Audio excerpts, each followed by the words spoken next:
القاصرة لكل مقصود مانعا لكل بلاء وإلى حضرة النبي المستوى محمد صلى الله عليه وسلم بسر الفاتحة.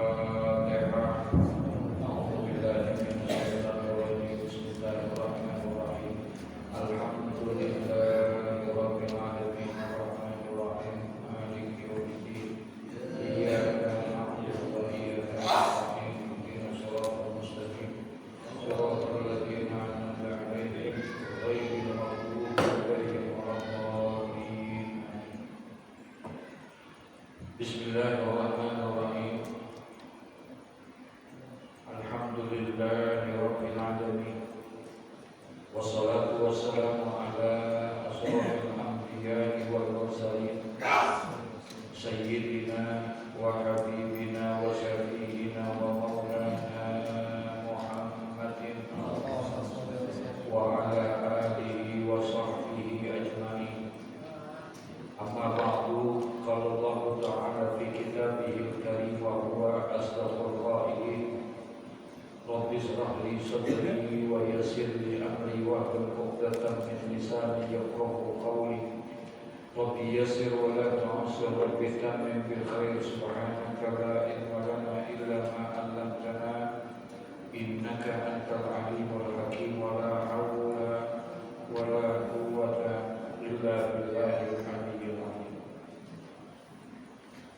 والاستغلال بالصلاة على الخشوع وتحصيل القلوب. Gitu ya.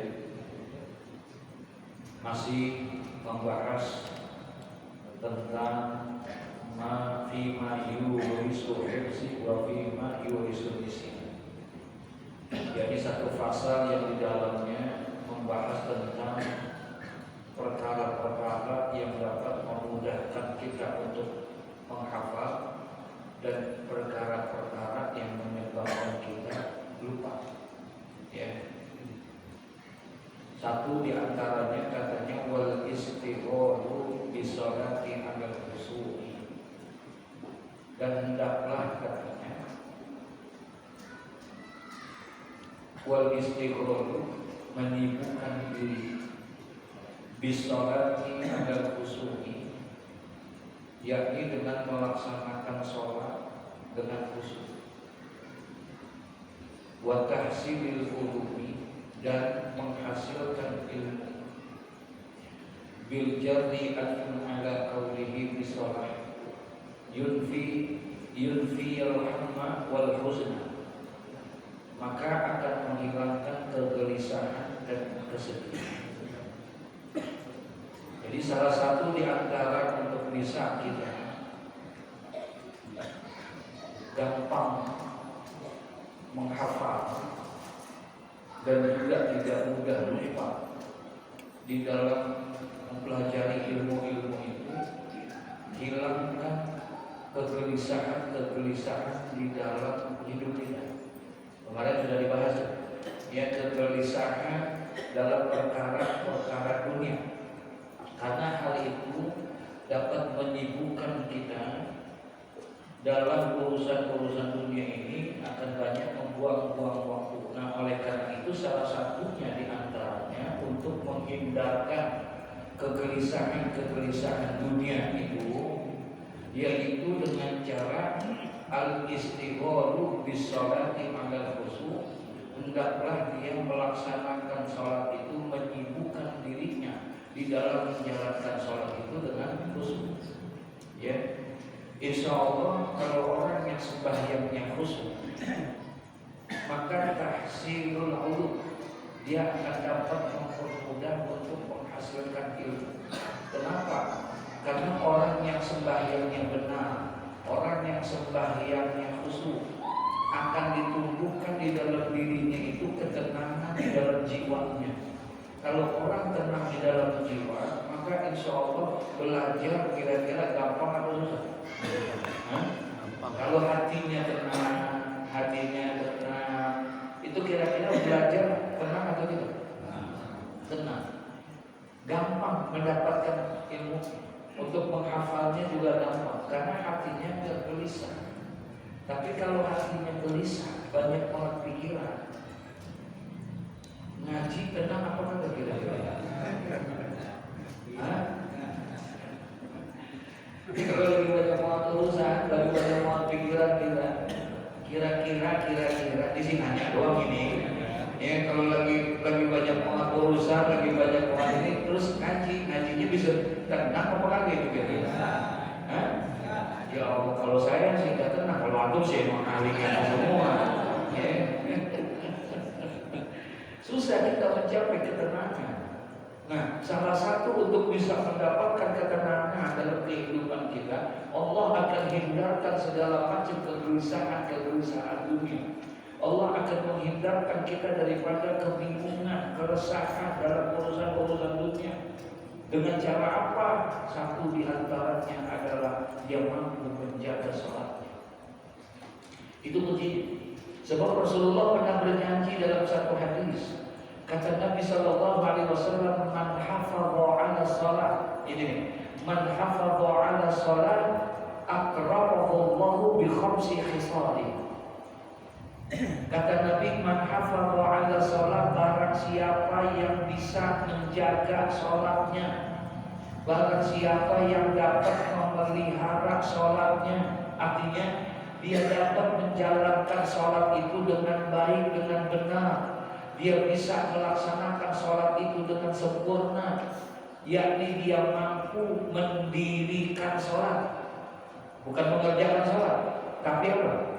Mendirikan sholat. Orang-orang yang bisa mendirikan sholat, ya, maka insya Allah akramahu bi khamsi khisalin. Allah Subhanahu wa Ta'ala, kata Nabi, akan memuliakan orang itu dengan 5 kemuliaan. Masya Allah. Orang yang sembahyang, dia bisa menjaga sholatnya, dia bisa memelihara sholatnya. Allah, kata Nabi, Allah akan memuliakan orang itu dengan 5 kemuliaan. Dan satu di antara kemuliaan yang Allah berikan buat dia adalah Allah akan hilangkan kesempitan dan kesulitan di dalam hidupnya dia.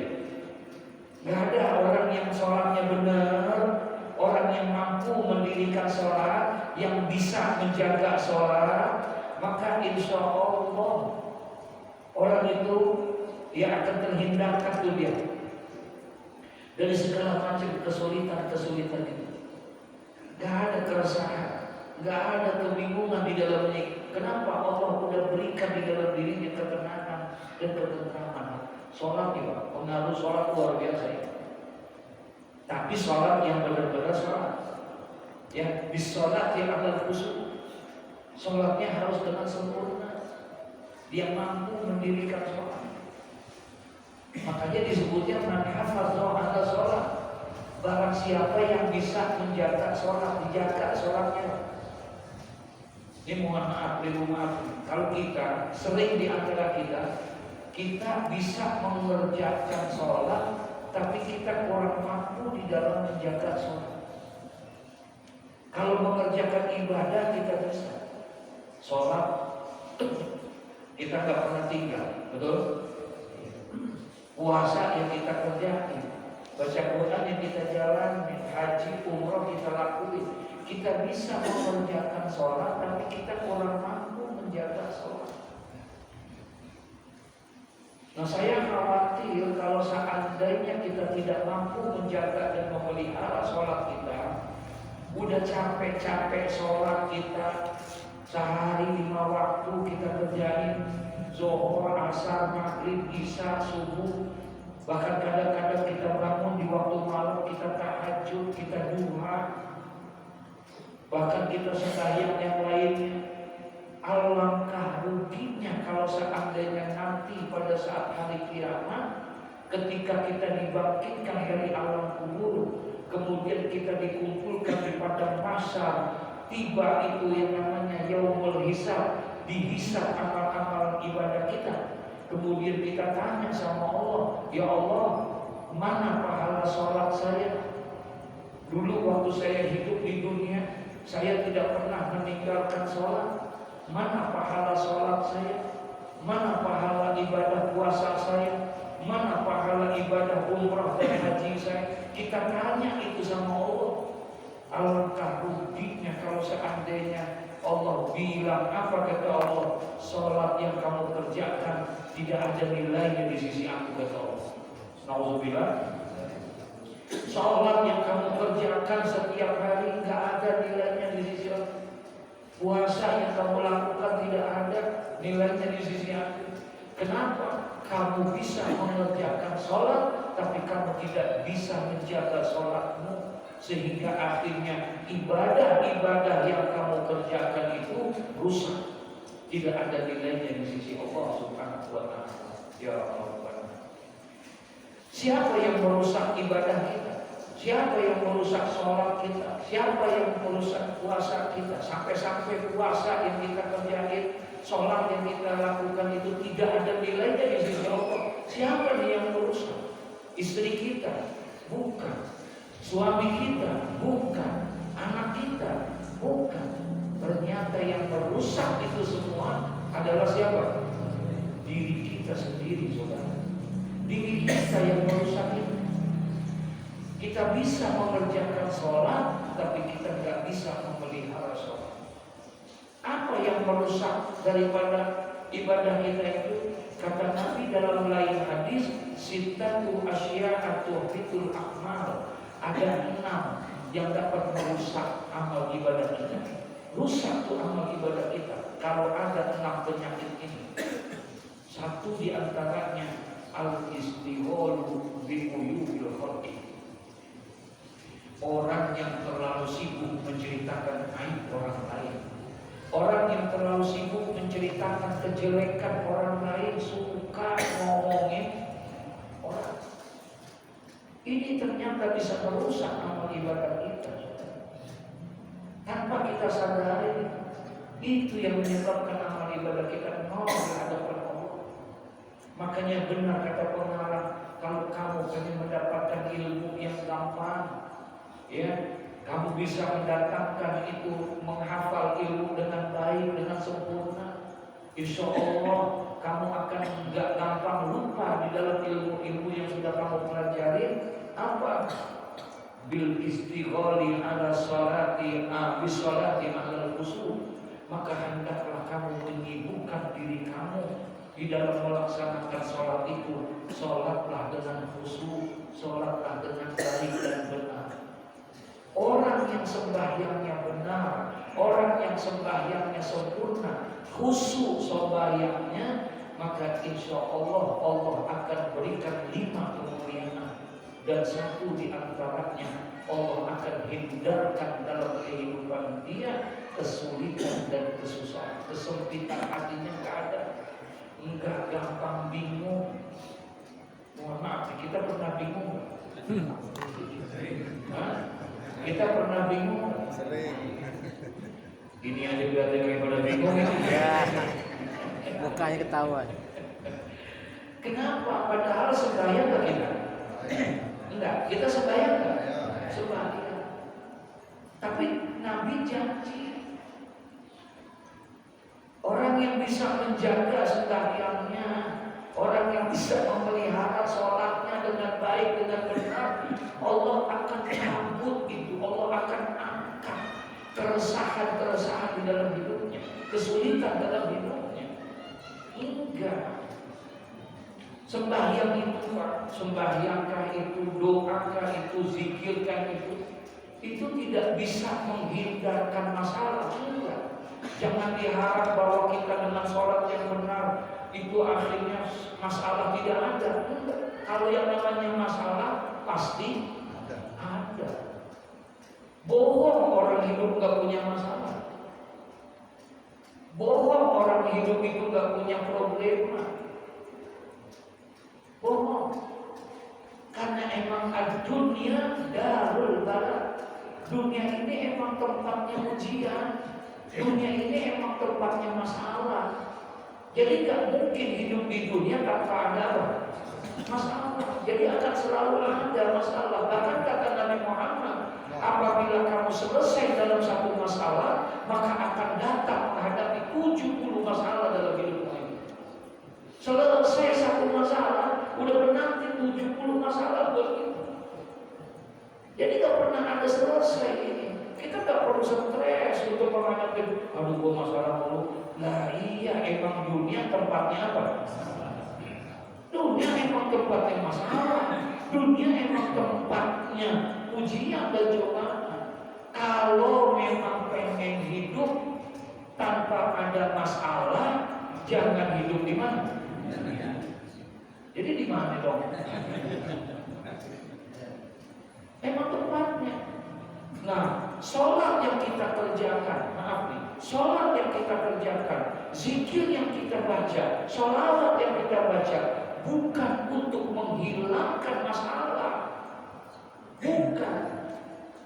Tapi dengan sholat yang baik, dengan zikir yang baik, dengan sholawat yang baik, bukan untuk menghindarkan masalah, tapi dengan ibadah yang baik kita kerjakan, Allah akan memberikan ketenangan di dalam menyelesaikan masalah. Paham maksudnya itu? Allah akan kasih jalan keluar sehingga akhirnya ada ketenangan di dalam diri kita. Enggak merasa busuk menyimpan masalah. Semua orang punya masalah, jangan lagi kita, Pak, mohon maaf beribu maaf. Rasulullah punya masalah enggak? Hah? Rasulullah punya masalah enggak? Kira-kira Rasulullah masalahnya banyakkan masalah Nabi apa banyakkan masalah kita? Hah? Banyakkan masalah siapa? Nabi.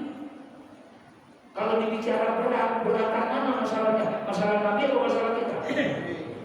Nabi masalahnya luar biasa. Begitu banyaknya masalah, tapi kenapa Nabi bisa menenangkan, bisa menyelesaikan masalah itu dengan tenang, menyikapi masalah itu dengan tenang? Kenapa? Karena ada sandaran dia, sholatnya benar, zikirnya benar, doanya benar. Masalahnya mah gak hilang, tapi dia bisa selesaikan dengan baik, dengan benar. Dan itu janji Nabi Muhammad. Orang yang bisa menyelesaikan sholatnya dengan cara yang baik, maka insya Allah dia akan bisa. Benar ini kata beliau.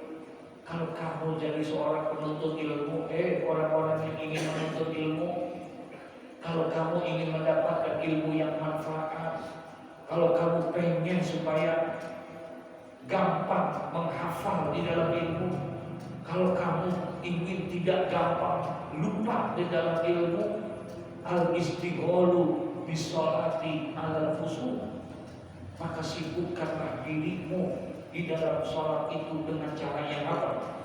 Khusyuk. Jadi masalahnya nih kita sembahyang kita, mohon maaf, kita pernah nggak sembahyang nggak khusyuk?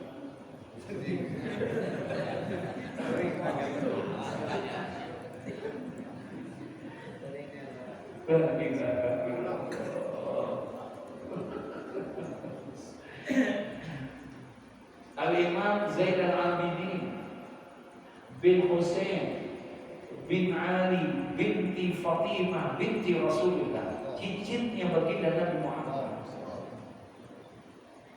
Cincinnya baginda Nabi Muhammad diceritakan di dalam kitab Irsyadul Ibad ila Sabilir Rasyad, ketika beliau sembahyang terjadi itu yang namanya kebakaran. Terjadi kebakaran. Sekitarnya banyak kebakaran, termasuk tempat dia sembahyang pun terjadi ada kesambar kebakaran. Tapi nggak ganggu sembahyang dia. Tetap dia sembahyang dia khusyuk sampai selesai. Kalau model kita kira-kira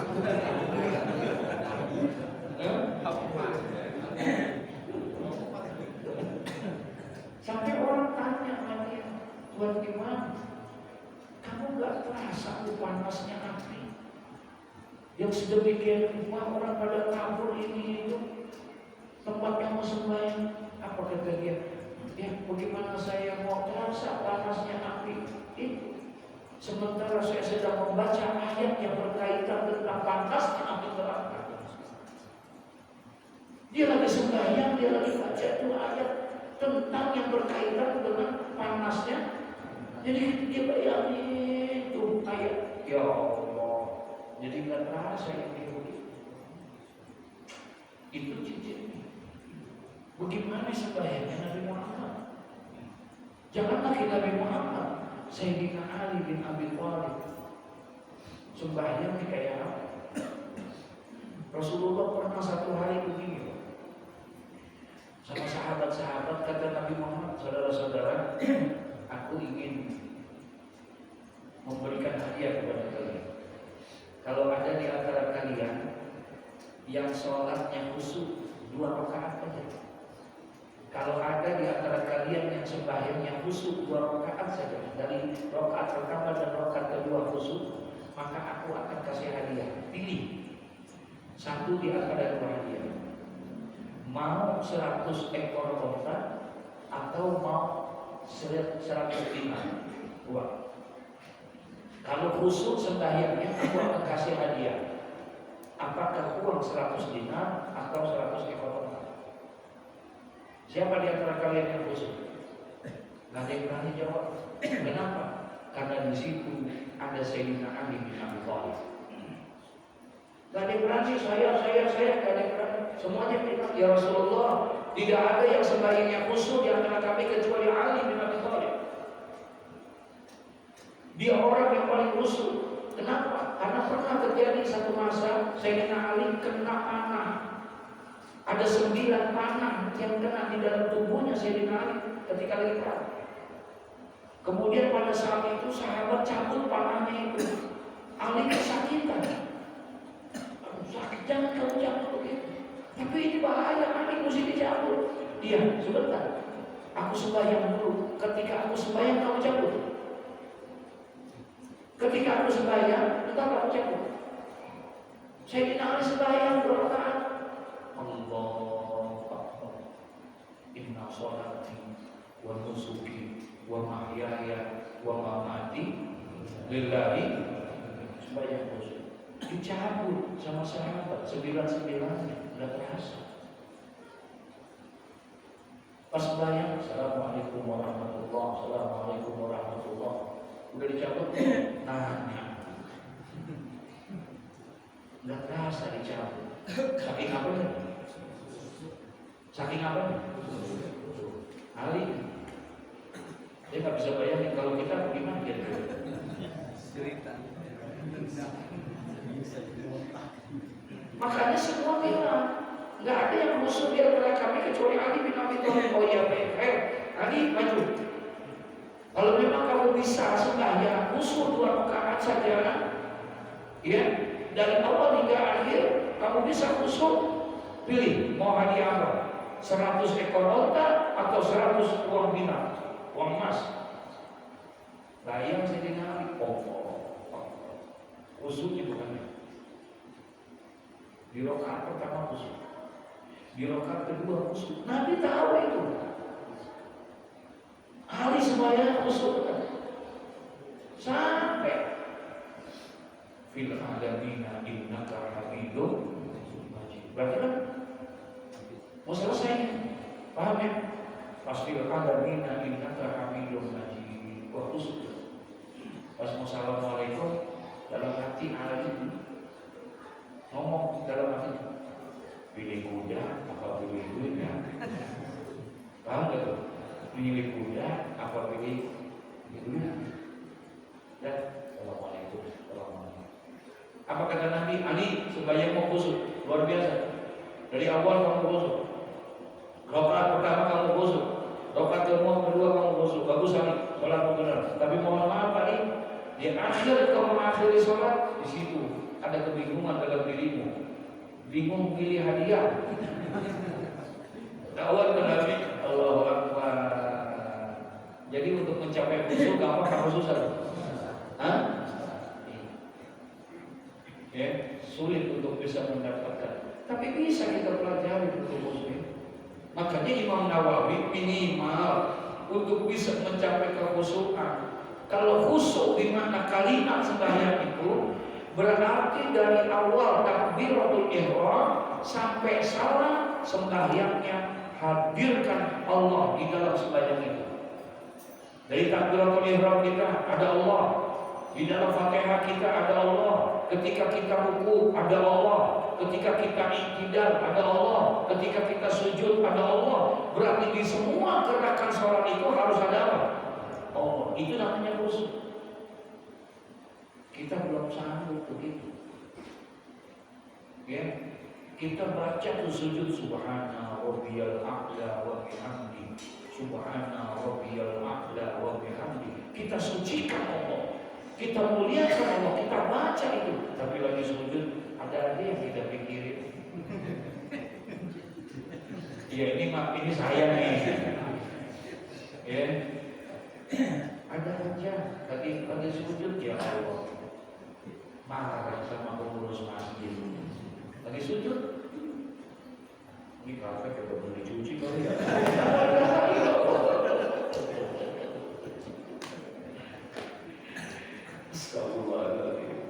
Tapi orang yang bisa mencapai khusyuk, kata Imam Nawawi, kalau dari awal kamu untuk bisa khusyuk sulit. Makanya oleh karena itu dikatakan khusyuk bisa diterima khusyukannya itu ketika dia takbiratul ihram. Minimal di takbiratul ihram harus ada Allah di situ. Makanya salah satu rukun sholat itu niat. Tidak sah sholat kita kalau tidak ada apa? Tidak sah sholat kita tidak ada niat. Menghadirkan sholat kita, niat itu wajib. Kapan kita niat sholat? Itu tadi baca usolli faqul isyari arba'a raka'atin lillahi ta'ala. Baca usolli, itu bukan niat. Usolli itu bukan niat, tapi itu lafaz niat. Bacaan niat. Dan itu hukumnya sunnah. Kita sah sembahyang kita sekalipun tidak baca usolli. Paham gak maksudnya? Karena usolli itu adanya di dalam sholat apa di luar sholat? Di dalam sholat apa di luar sholat? Dia adanya di luar sholat. Itu bukan niat, itu lafaz niat. Imam Syafi'i bilang sunnah. Yang namanya baca usul. Lalu yang wajib apa? Niatnya. Terus di mana dong niatnya? An-niyatu maharuha fi qalbi. Yang namanya niat itu tempatnya adanya di mana? Di hati kita. Niat itu adanya di hati kita. Kapan kita membaca niat dalam sembahyang? Inda takbiratul ihram. Ketika kita sedang membaca apa? Takbiratul ihram. Di situ ada niat. Allah. Waktu kita ucapkan Allah, hati kita ngapain? Niat. Di situ tempatnya niat kita. Bukan pada saat lagi usollinya. Bukan di usollinya. Usolli hanya lafaz niat. Dia hanya bacaannya hukumnya sunnah saja. Ada orang sembahyang nggak baca usolli, sah atau tidak? Sah atau tidak? Ada orang sembahyang nggak baca niat, sah atau tidak? Hah? Nggak sah karena niat hukumnya wajib. Kapan niatnya?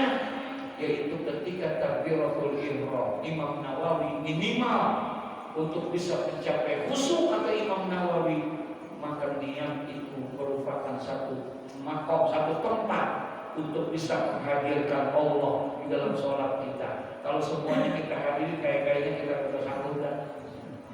Betul ya? Iya, kelihatan dari tampaknya.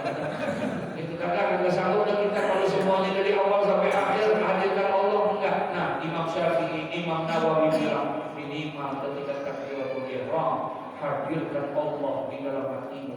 Allah. Mulut kita mengucapkan Allahu Akbar, hati kita niat aku sembahyang fardu isya karena Allah. Segitu aja udah. Paham maksudnya itu? Masukin dalam hati kita niat aku sembahyang fardu isya karena Allah. Jangan banyak panjang. Ini orang yang panjang. aku sembahyang fardu isya 4 rakaat menghadap kiblat karena Allah Subhanahu wa taala. Makanya ini takdirnya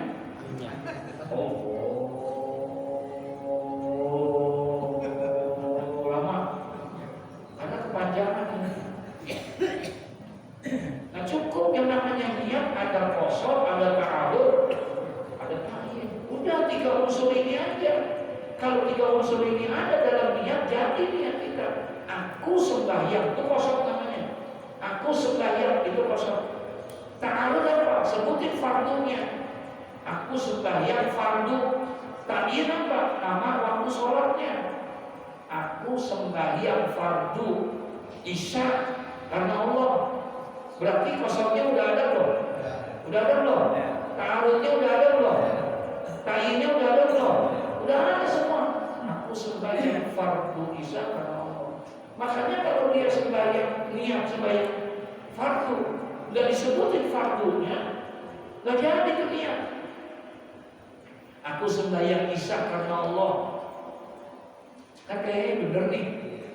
Aku sembahyang isya karena bener atau salah? Hah? Salah atau bener? Aku sembahyang isya karena Allah.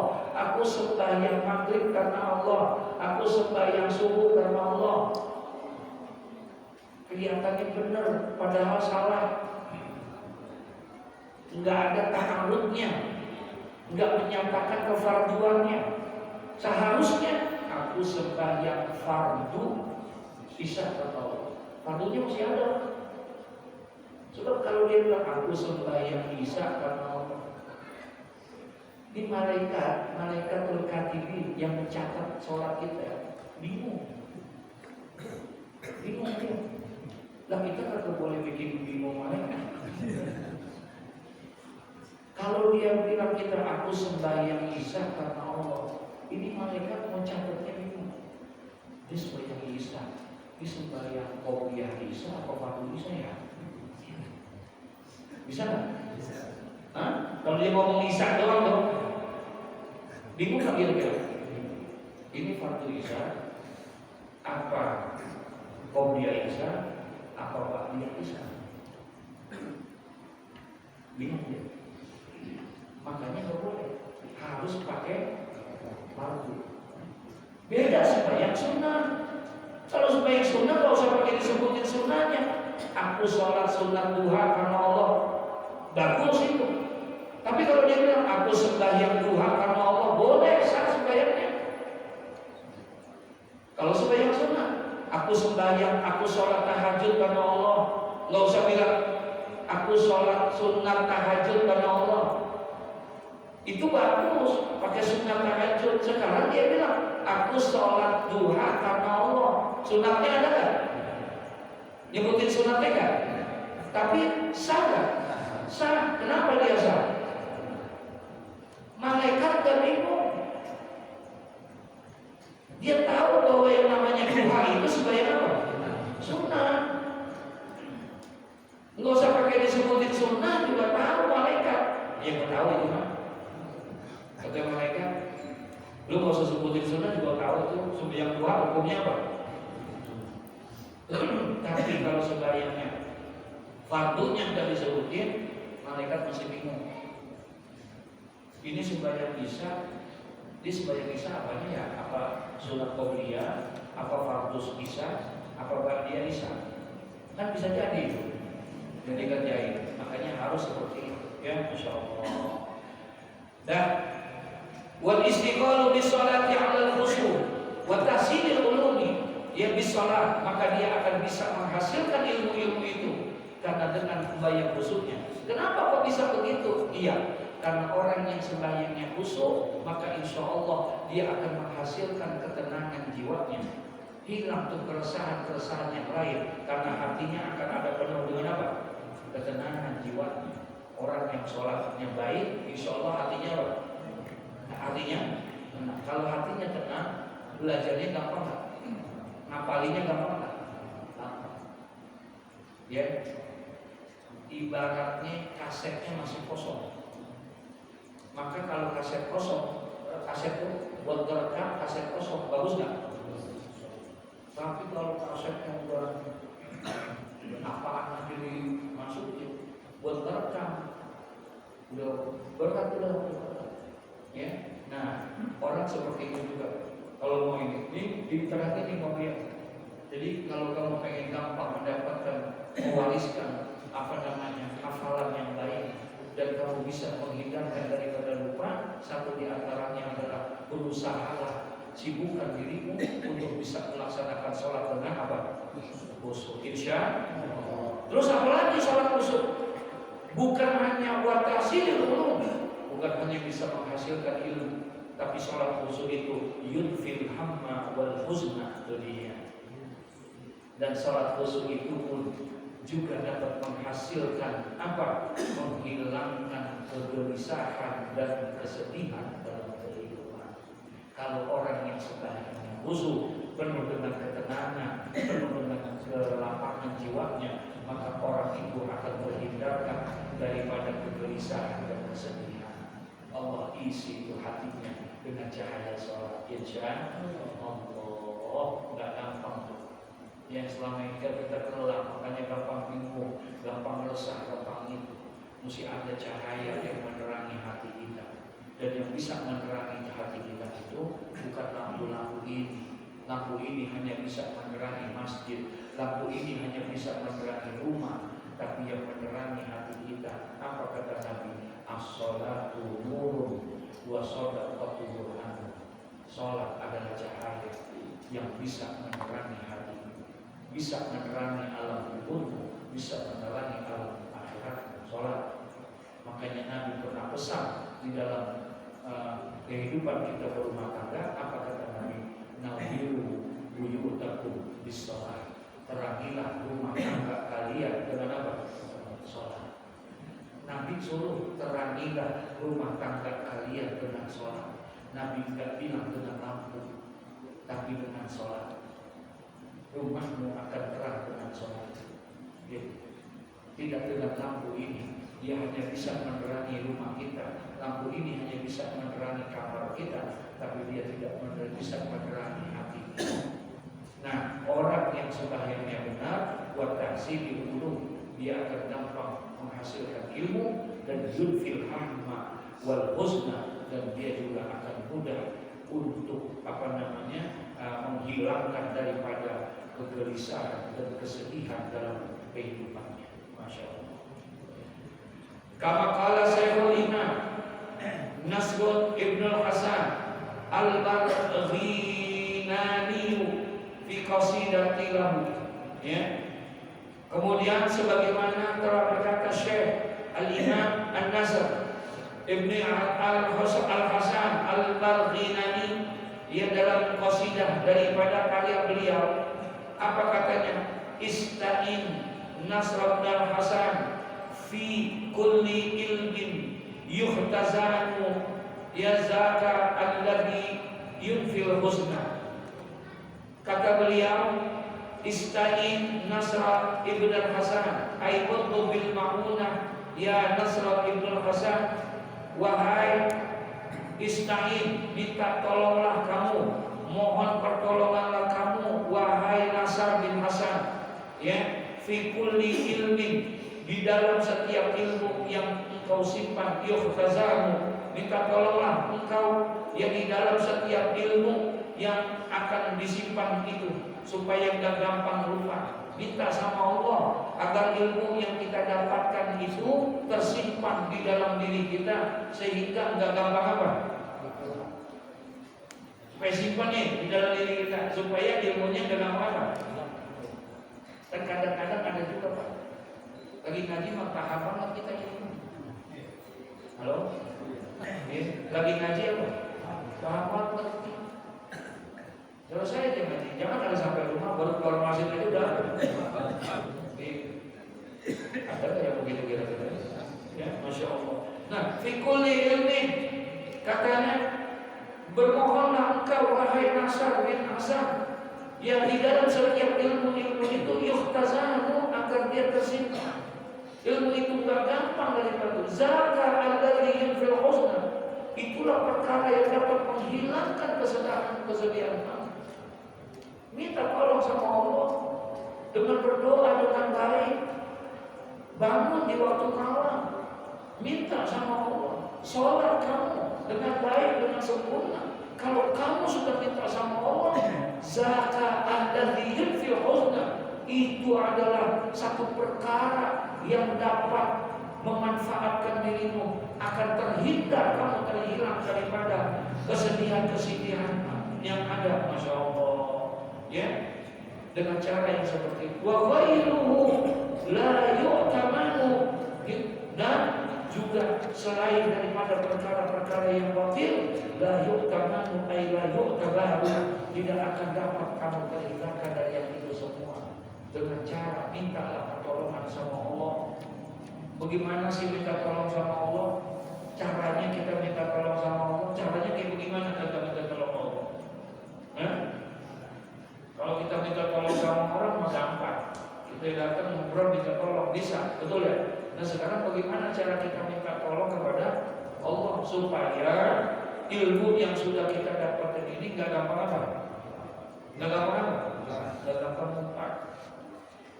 Supaya yang kalau kita dapat ini jadi ilmu yang manfaat. Bagaimana? Minta tolong sama Allah. Caranya al-istighfar bis-shalah ala khusyuk. Yang pertama, cara untuk minta tolong sama Allah, sembahyang kita baikin. Nah, maksudnya zikir kita banyakin, doa kita banyakin, minta pertolongan kita kepada Allah Subhanahu wa taala, sambungkan diri kita kepada Allah, dekatkan hubungan kita kepada Allah. Jangan jauh-jauh sama Allah.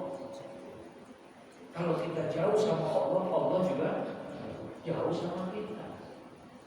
Doa kita tidak akan dikabulkan oleh Allah kalau seandainya kita tidak pernah mendekatkan diri kepada Allah. Kata Al-Imam Ibrahim bin Adham bin Mansur, salah satu yang menyebabkan doa kita tidak dikabulkan oleh Allah, salah satu yang menyebabkan doa kita tidak diijabah oleh Allah, apa kata Al-Imam Ibrahim bin Adham bin Mansur? Araftumullah walam ta'tuhu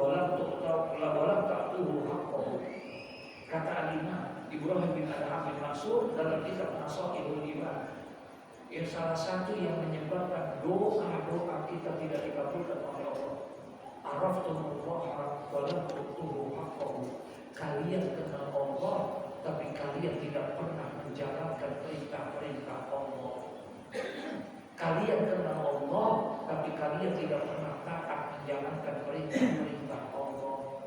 Bagaimana Allah bisa dekat sama kalian, tapi kalian sendiri tidak pernah mendekatkan diri kepada Allah? Allah nggak bisa dekat hanya diceramahkan saja. Allah nggak bisa dekat kalau kita mau doa, kita ngobrolin tentang Allah, enggak. Allah nggak bisa dekat dengan kita. Tapi Allah bisa dekat dengan kita, bahkan terasa hadir dalam kehidupan kita kalau kita bisa mendekatkan diri kita kepada Allah. Bagaimana caranya kita mendekatkan diri kepada Allah? Allah akan dekat dengan kita kalau kita bisa mendekatkan diri, yaitu dengan memperbanyak ritual ibadah. Semakin banyak ibadah kita, maka semakin dekat Allah sama kita, insya Allah. Semakin banyak kita sujud kepada Allah, maka semakin dekat Allah sama kita. Semakin sering kita bangun di waktu malam, tahajud kita, ketika orang sedang asik dalam tidurnya, orang sedang terlena dalam mimpinya, semakin sering kita bertahajud, maka semakin dekatlah Allah kepada kita. Kalau Allah sudah dekat dengan kita, maaf nih, kalau Allah sudah dekat dengan kita, jangankan yang kita minta, yang tidak kita minta pun pasti dikasih sama Allah. Karena Dia adalah Zat yang Maha Rahmat dan Maha Rahim. Wajar kalau selama ini, makanya jangan husnuzon dulu. Kenapa kita kok doa kita belum dikabulkan sama Allah? Kenapa permohonan kita kok belum diperkenankan oleh Allah? Kita jangan punya prasangka jelek dulu kepada Allah, tapi kita introspeksi juga kepada diri kita.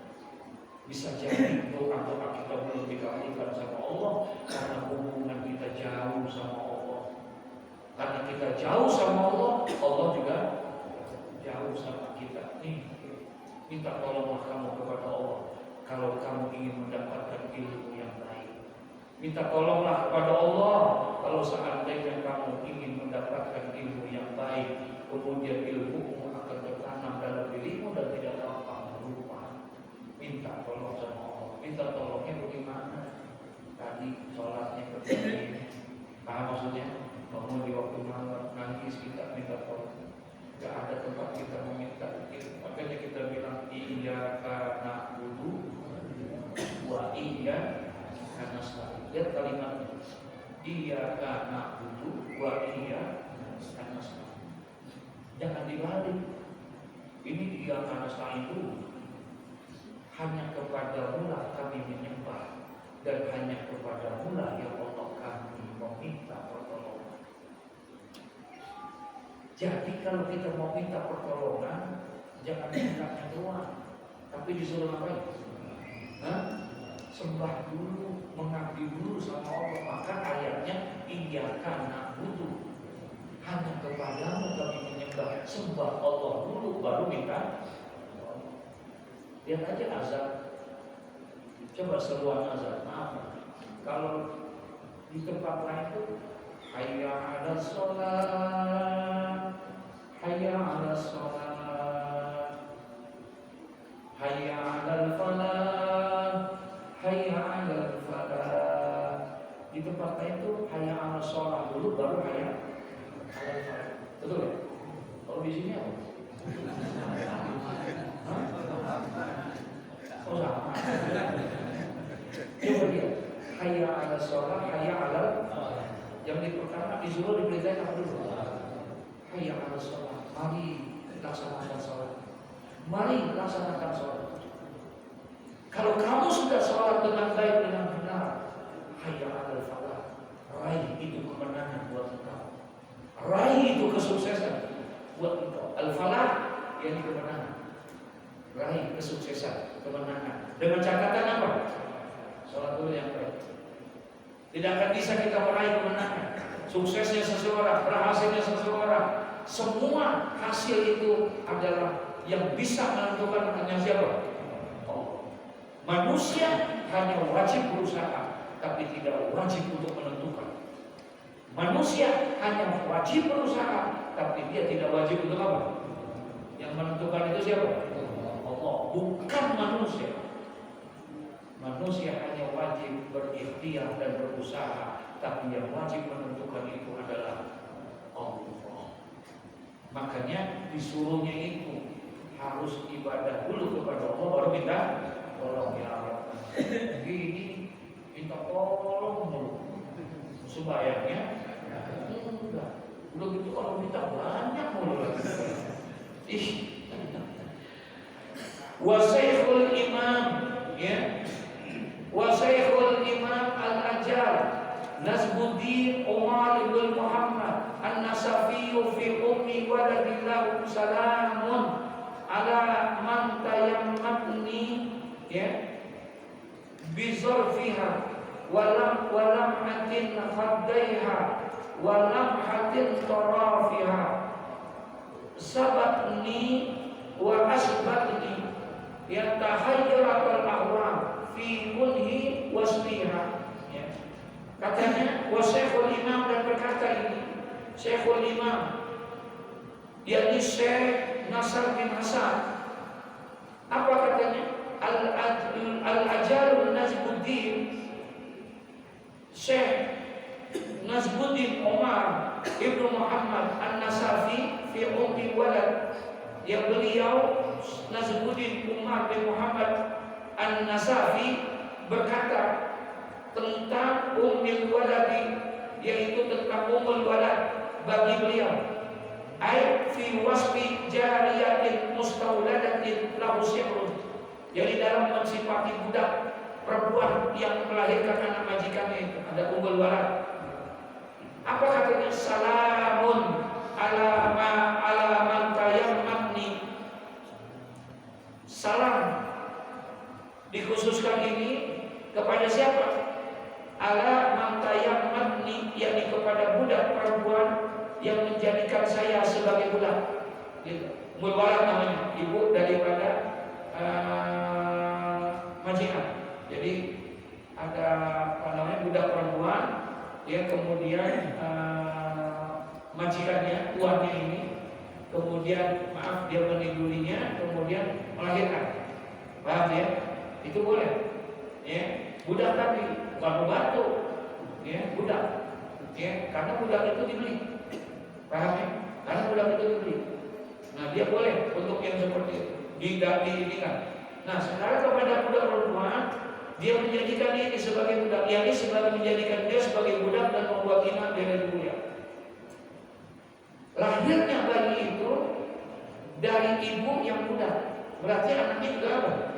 Budak. Makanya dia nggak dapat warisnya, umur waratnya, ya dia nggak dapat dari majikannya, dia nggak dapat. Bisorfiha walam atin khodaiha walam atin korafiha. Nah, dengan kecantikannya dan juga walam atin khodaiha, dan juga dengan keindahan kedua pipinya, walam atin korafiha, dan juga dengan kilauan keindahan pandangan matanya. Sabatni wa asbatni, dia telah menyandra aku dan dia telah membuat diriku untuk fatatun malihatun, menjadi orang yang sayang oleh seseorang pemudi yang cantik katanya. Ya, gara-gara dia kemudian saya ini menjadi seorang anak budak yang mencintai orang yang cantik wajahnya, indah pipinya, dan indah bola matanya, sehingga aku bisa menjadi membuat terpikat diri saya kepada orang yang seperti itu, yakni oleh seorang pemudi yang tahayyalatil ahwa, dan di mana telah dikacaukan dengan berbagai macam segala macam ke al-awwa, yakni keresahan, kebingungan. Jadi setiap hari orang kalau lagi jatuh cinta, lagi senang, ya, maka selalu akan kira-kira dipikirin apa kan? Kita kalau demen itu kita pikirin kan? Pikirin. Di mana aja kita ingat. Lagi mau makan ingat dia, mau minum ingat dia, betul kan? Mau kemana-mana ingat dia, mau di mana aja ada dia semua. Nah itu benar. Jadi sehingga aku dibuat terlena, terhayyuratul awham, sehingga aku dikacaukan katanya dengan segala ilusi-ilusi untuk mengingat dia. Fikuni wasbiha, mengenai sejati daripada sifat-sifat perempuan itu. Ya, dengan tadi kecantikan ini dikirim mulu ya Allah, ya Allah. Ya, fakultu zalini, dan saya berkata katanya, ya, zalini, biarkanlah aku, untuk ini wada ini wa'dharini, ya fa innani saqaftu bitahsilil qulubi wa kasbiha. Ya, biarkanlah saya katanya, ya tinggalkanlah saya dan abaikanlah saya dalam keadaan saya seperti ini. Wa'dharini, dan maafkanlah saya, fa innani saqaftu, karena sesungguhnya saya ini saqaftu bitahsilil ulumi, ya saya sedang saqaftu itu sedang tergiur, ya, untuk bisa menghasilkan ilmu-ilmu dan juga untuk meningkatkan keindahannya. Biarkan jangan kau ganggu lamunanku, jangan kau ganggu ilusi-ilusiku untuk memikirkan tentang kecantikannya dia, karena aku ingin melihat dan untuk mendapatkan terus daripada. Jadi yang dipikirin dia terus kecantikannya, keindahan pipinya, keindahan matanya, selalu diiniin sama dia. Nah kata dia, biarkanlah itu. Aku jangan kau putuskan, jangan kau ganggu lamunanku untuk memikirkan itu. Artinya seperti itulah orang yang menuntut ilmu. Ketika dia sedang asik dalam ini, janganlah engkau ganggu keasikan aku di dalam menghafal ilmu itu, di dalam mempelajari ilmu itu, sebagaimana asiknya aku melamuni perempuan yang aku cintai tadi. Paham gak maksudnya itu? Jangan sampai, kan gak enak banget. Kemudian kalau dilamun, lagi mikirin dia, diganggu. Kesel apa kalau kayak gitu? Iya, kesel kita, terganggu itu semuanya, hilang tuh, buyar tuh semuanya. enak-enak kita rokok yang mikir ya Allah tuh orang bulu matanya itu tingginya ya Allah tahu lapau iya ya kita enak banget semuanya dilihatin itu bola matanya apa segala macam kita tahu kagetin ada petasan kira-kira bagaimana mampus